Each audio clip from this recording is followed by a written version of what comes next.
Em um vilarejo esquecido pelo tempo, no interior de São Paulo, o Carnaval de 1946 seguia com risos, marchinhas e confetes. Mas, enquanto a cidade dançava, uma tragédia silenciosa se preparava em uma pequena casa de chão batido. João Prestes Filho, lavrador simples, homem de poucas palavras, decidiu não participar da folia. Enquanto sua esposa e filhos se divertiam, ele foi pescar sozinho às margens do rio Tietê.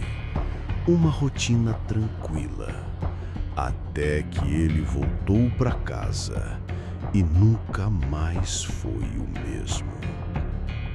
Horas depois, coberto de queimaduras grotescas, pele derretida como cera, corria desesperado pelas ruas de Araçariguama, gritando por ajuda. A luz me queimou! Não havia fogo, não havia explosão. Suas roupas estavam intactas. Nenhuma parte da casa foi atingida. Só ele, como se tivesse sido cozido vivo, de dentro para fora. A medicina não soube explicar. A polícia não encontrou culpado. Os moradores só sabiam de uma coisa. Desde os anos 30, luzes estranhas cruzavam os céus daquela cidade. Bolas de fogo, clarões repentinos, fenômenos que ninguém ousava comentar. Mas, naquela noite, a luz não apenas apareceu, ela atacou. Prepare-se para conhecer o caso real, sombrio e inexplicável do homem que derreteu. E lembre-se, o que você está prestes a ouvir não é uma história de terror inventada. É um relato documentado, com testemunhas vivas e um cadáver verdadeiro. Um mistério que até hoje desafia a lógica, a ciência e a sanidade. Araçariguama, 4 de março de 1946. Era segunda-feira de carnaval e o clima do vilarejo era de festa. A praça central ecoava com música ao vivo. Crianças corriam pelas ruas e as famílias vestiam suas melhores roupas para celebrar. Mas nem todos se deixavam levar pela folia. João Prestes Filho, lavrador de 44 anos, preferia a solidão da natureza ao som das marchinhas. Enquanto sua esposa Silvina e os filhos foram à festa, ele saiu logo cedo com alguns amigos para pescar às margens do rio Tietê. Um hábito comum, uma tradição simples de homem do campo. A pescaria foi tranquila, o céu limpo, a tarde quente, nada fora do comum. Ao final do dia, João se despede dos companheiros e segue sozinho de volta para casa, uma construção modesta à beira da estrada de terra. Ele entra, fecha a porta e, como fazia sempre, prepara-se para tomar um banho antes do jantar. Foi nesse momento que a normalidade morreu. No silêncio absoluto do interior, sem testemunhas, um clarão atravessou a casa. Uma luz quente, densa, amarela, e com ela, a dor. Em segundos, o corpo de João foi tomado por queimaduras violentas, mas suas roupas não pegaram fogo. Seus cabelos continuaram intactos. Os móveis da casa não foram tocados. Só ele sofreu. Como se algo invisível tivesse escolhido seu corpo como alvo. O que quer que tenha acontecido naquela casa não era humano, e tampouco era natural. O relógio marcava pouco depois das 7 da noite. Dentro da casa silenciosa, João Prestes se preparava para o banho. Foi quando o inesperado aconteceu. Uma luz amarela, intensa e absurdamente quente atravessou as paredes como se não existissem. Não era uma vela, não era um raio, era algo vivo. João não teve tempo de reagir. Em segundos, a dor tomou conta de seu corpo como uma tempestade súbita. Seus braços, rosto e pescoço começaram a queimar. Sua pele se contorcia, enrolando sobre si mesma, como se estivesse sendo frita por dentro. Mas o mais estranho, nenhuma chama, nenhuma fumaça, nenhum cheiro de queimado. Suas roupas permaneceram intactas. Seu cabelo não foi chamuscado. E a casa estava exatamente como antes. Tomado pelo desespero e pela dor, João correu, descalço, cambaleando, com a pele se desfazendo como cera quente. Ele percorreu quase 2 quilômetros pelas estradas escuras até chegar na casa da irmã. Bateu na porta gritando: "A luz! A luz me queimou!" E caiu no chão, implorando por ajuda. Foi o início do horror. A irmã, em choque, chamou vizinhos. Um grupo correu até a casa e encontrou tudo em silêncio. Não havia sinal de explosão, nenhum foco de incêndio, nenhum invasor. Nada.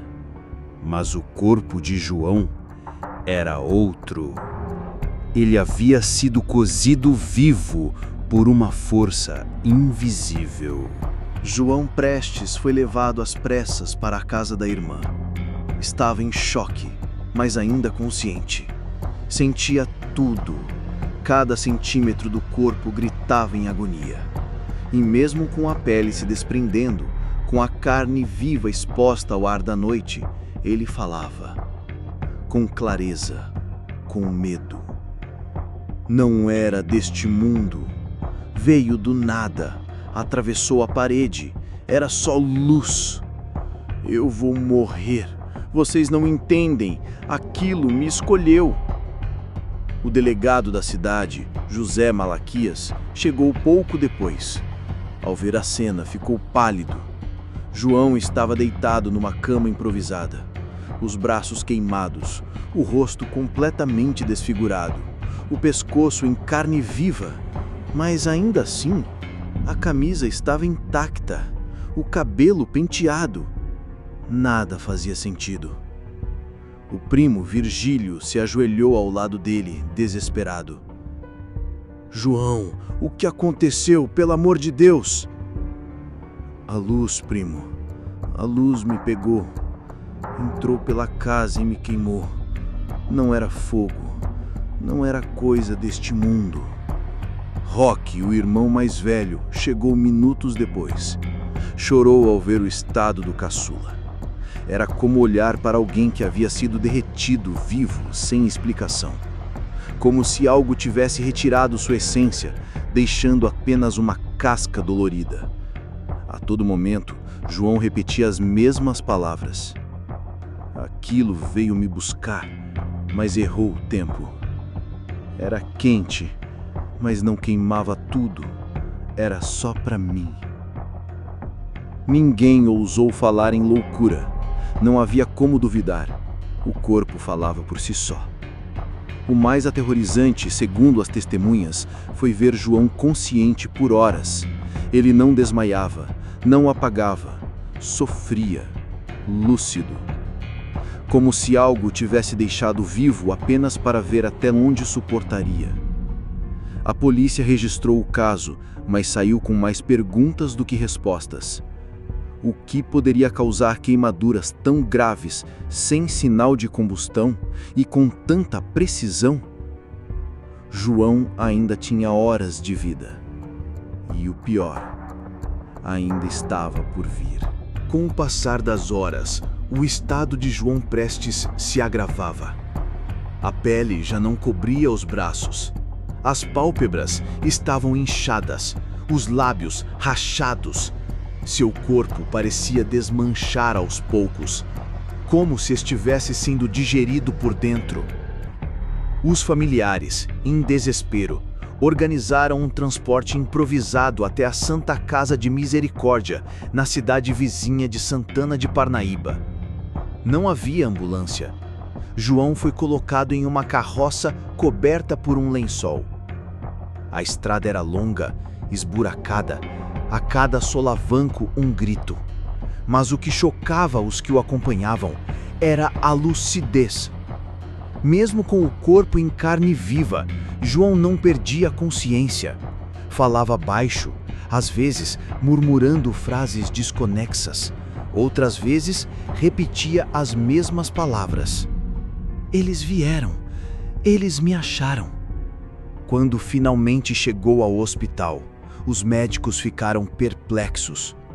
Era um quadro que não aparecia em nenhum manual. Queimaduras profundas, ausência de fuligem, nenhum tecido afetado além da pele. Era como se alguém tivesse apontado uma arma invisível e disparado energia contra a carne. Tentaram tratá-lo com o que havia disponível, mas os recursos eram escassos. A medicina de 1946 não estava preparada para lidar com aquilo. Nem hoje estaria. Às 22 horas daquela mesma noite, João Prestes Filho deu seu último suspiro. Morreu em agonia, mas não em silêncio. Antes de partir, deixou um último sussurro para o enfermeiro ao lado da maca. Aquilo vai voltar. Não era para mim, mas agora me achou. Silêncio. Fim. E um corpo irreconhecível. No dia seguinte, o enterro foi rápido. Poucos presentes. Nenhuma autoridade falou. Ninguém queria comentar o que havia acontecido. Mas todos sabiam. Aquilo não era natural. João Prestes Filho não morreu. Ele foi eliminado. Após a morte de João Prestes Filho, o caso foi oficialmente aberto pela Polícia Civil de São Paulo. O delegado José Malaquias preparou o relatório. Médicos, testemunhas e vizinhos foram ouvidos. Mas, desde o início, algo não batia. O laudo médico indicava queimaduras severas, possivelmente de 3º grau. A pele estava destruída, mas o tecido das roupas ileso. Não havia sinais de combustível, óleo, fogo ou eletricidade. Nenhum vestígio de explosão. Peritos foram até a casa de João. Procuraram por pontos de incêndio, fios desencapados, vazamento de gás. Nada. Nenhum sinal de que algo ali tivesse gerado calor suficiente para carbonizar um corpo humano. As paredes estavam frias, o chão limpo. A cama onde ele teria sido atingido, intacta. Nada fora do lugar, exceto a memória dos gritos. O mais desconcertante veio no registro final. Morte por queimaduras severas em circunstâncias desconhecidas. Ou seja, o Estado lavou as mãos.